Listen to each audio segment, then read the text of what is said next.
আমার জীবনে প্রথম দেখা ঝর্ণা। যদিও ঝর্ণাতে পানি নাই, যেহেতু আসছে অসময়, এই সময়টাতে ঝর্ণাতে এমনিতে পানি থাকে না। তো এজন্য পানি নাই, খুব সামান্য পরিমাণ পড়তেছে পানি। তবে এখানে একটা মানে এইটা বড়ই ঝর্ণা, মোটামুটি আর কি। আর জীবনে প্রথমবার দেখছি এরকম, মানে কি আর বলবো, ভাষায় মানে প্রকাশ করার মতো না।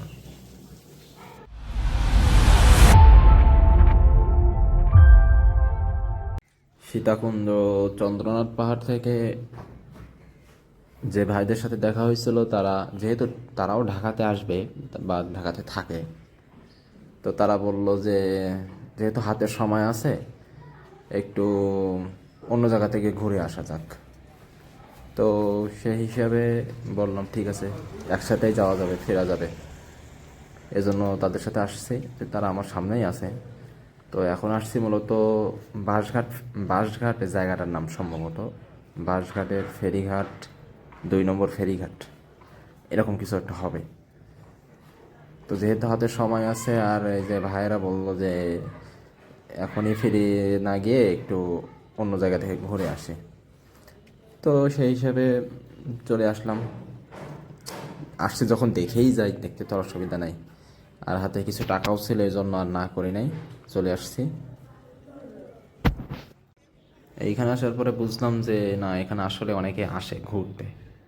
আর যেহেতু এটা বিকালের টাইম, না 4টার মতো বাজে, এজন্য অনেকে আসছে, এই যে ঘুরতে আসছে।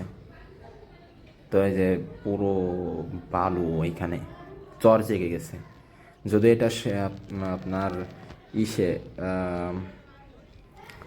পতেঙ্গা সি বিচ, যেখানে গত 2 দিন আগে গিয়েছিলাম, তো সেইটারই অংশ বলা যায় ওইটা।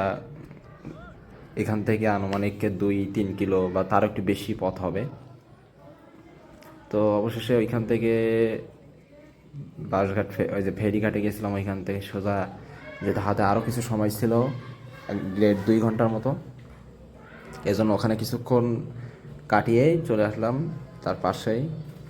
এটা বোটানিক্যাল গার্ডেন, সীতাকুণ্ডের ভিতরে। আসছি মূলত এখানে ঝর্ণা দেখার জন্য। যদিও জীবনে কখনো আগে ঝর্ণা মানে সরাসরি দেখা হয়নি, আল্লাহ তাকদিরে রাখে নাই।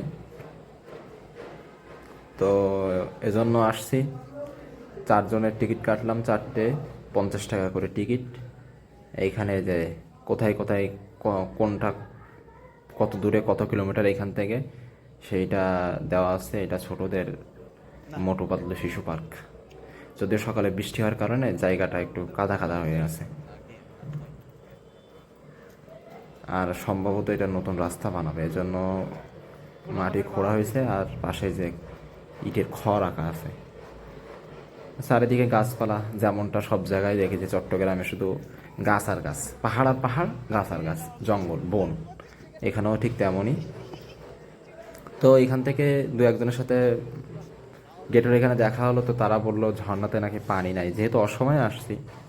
তো তারপরেও যেহেতু 50 টাকা দিয়ে টিকিট কাটছি, এজন্য ভাবলাম, আর হাতেও সময় আছে কিছু, এজন্য ভাবলাম যে যাই, যদি দেখা হয় বা দেখতে পাই, এজন্য আর কি। অনেকেই যাতায়াত করছে এখান দিয়ে, আসছে অনেকেই, ফিরে যাচ্ছে, আর আমরা মাত্রই যাচ্ছি। চারিদিকে গাছপালা।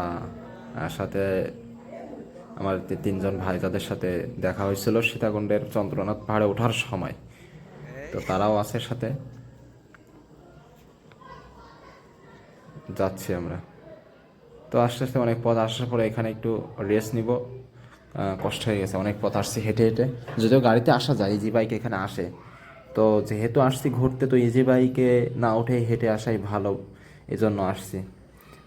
আর এমনিতে চন্দ্রনাথ পাহাড়ে ওঠার সময় শরীরের শক্তি এনার্জি সব শেষ। তো এইখান থেকে ধারণা করা যাচ্ছে যে এইখান থেকে এখনও 200 ফুট, সম্ভবত কি 300 ফুটের মতো নিচে নামা লাগবে। কিন্তু নামা তো সমস্যা না, সমস্যা হচ্ছে ওঠার সময়। সিঁড়ি বেয়ে উপরে উঠতে তো জীবন শেষ হয়ে যাবে, জীবন কালি হয়ে যাবে। তো তারপরও যেহেতু আসছি, দেখেই যাব ইনশাআল্লাহ, আল্লাহ ভরসা, যা হয় হোক। আর সকালে না খেয়েই হোটেল থেকে বের হয়েছিলাম, দুপুরেও খাওয়া হয়নি। ভাবছি এখান থেকে ঘুরে গিয়ে তারপরেই হোটেল থেকে খেয়ে তারপরে ঢাকার উদ্দেশ্যে রওনা দিব একসাথে। অনেক ক্ষুধাও লেগেছে, তো অনেক পথ পার হয়েই আসছি। অনেক সিঁড়ি ছিল, সম্ভবত 100 কি 150-র মতো সিঁড়ি ছিল হয়তো। তো সেটা নিচে নেমে এখন মাটির পথ ধরে যাওয়া লাগবে, যদিও এই জায়গাটা অনেক পিচ্ছিল, বৃষ্টি হওয়ার কারণে আর পানির জন্য আর কি জায়গাটা অনেক পিচ্ছিল, খুব সাবধানে যাওয়া লাগবে। যদি পা পিছলে যায় তাহলে তো তেমন কোনো ক্ষতি হবে না ইনশাল্লাহ, তারপরেও ব্যথা তো অবশ্যই পাবো। তো খুব সাবধানে যাওয়া লাগতেছে। জায়গাটা দেখেন কেমন,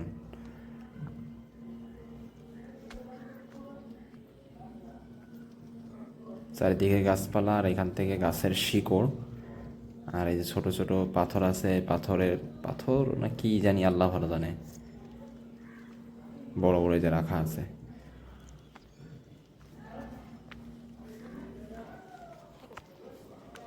আসার পথে অনেকেই বলছে যে এখানে পানি নেই, আমরা যেন ফিরে যাই, এই পর্যন্ত না আসি। তো তারপরেও আমরা শুনে নাই, বলছি যে আল্লাহ কপালে যা রাখছে তাই হবে, আজকে যেই ছাড়বো, এজন্য আসছি। সামনে অনেকে দাঁড়ায় আছে, আমার যে ভাইয়েরাও ভিডিও করতেছে। জায়গাটা মানে পা দেওয়া অনেক সাবধানে পা দেওয়া লাগতেছে, পা সরলেই মোটামুটি চিটপাটাং হয়ে পড়ে যাওয়া লাগবে। আর ব্যথা তো অবশ্যই পেতে হবে, কারণ এখানে তো সমান মাটি না, পড়লেই ব্যথা ব্যথা লাগবে।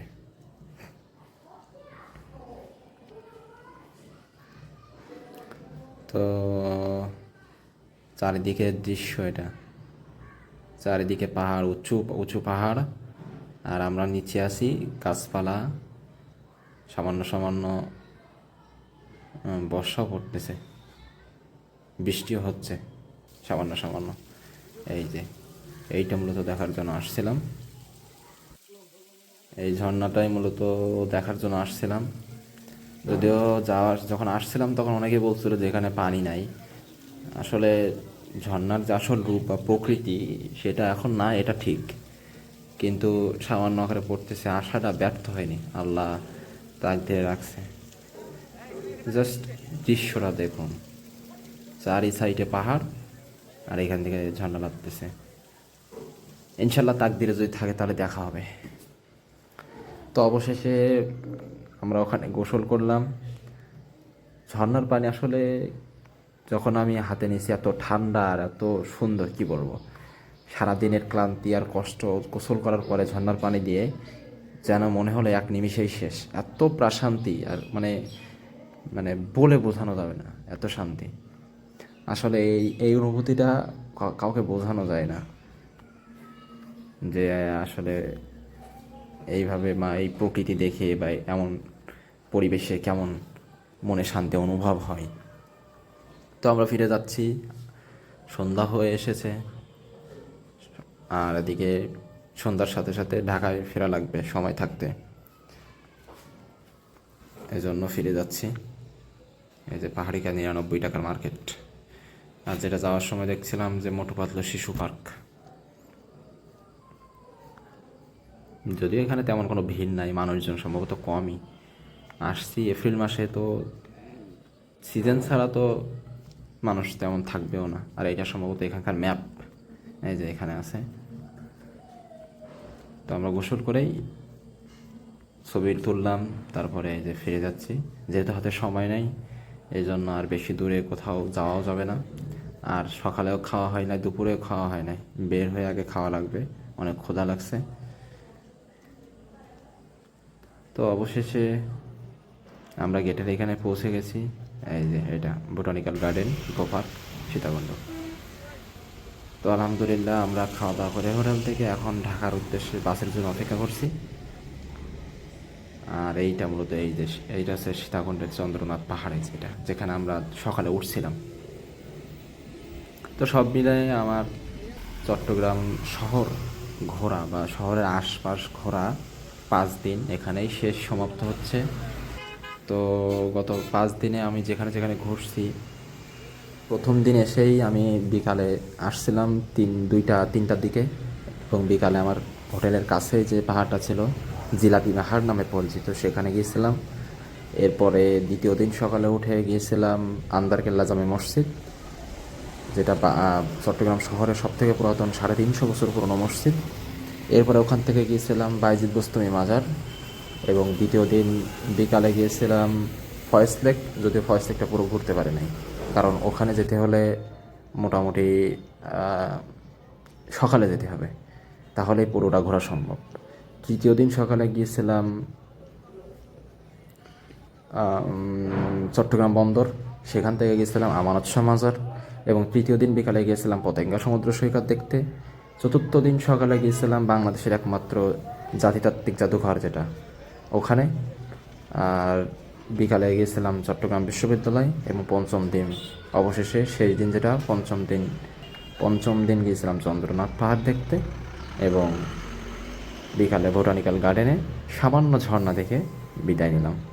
তো এইভাবেই শেষ হলো আমার চট্টগ্রামের 5 দিন। আর 5 দিনে সব মিলায় আমার খরচ হয়েছে, যদি বাদ দেই বা হিসাব করি, তাহলে 5 থেকে 6 হাজার টাকার মতো।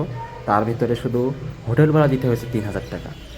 তো ঘুরতে গেলে তেমন কিছুই বা তেমন কোনো খরচ হয় না, হোটেল ভাড়া বেশি আর কি।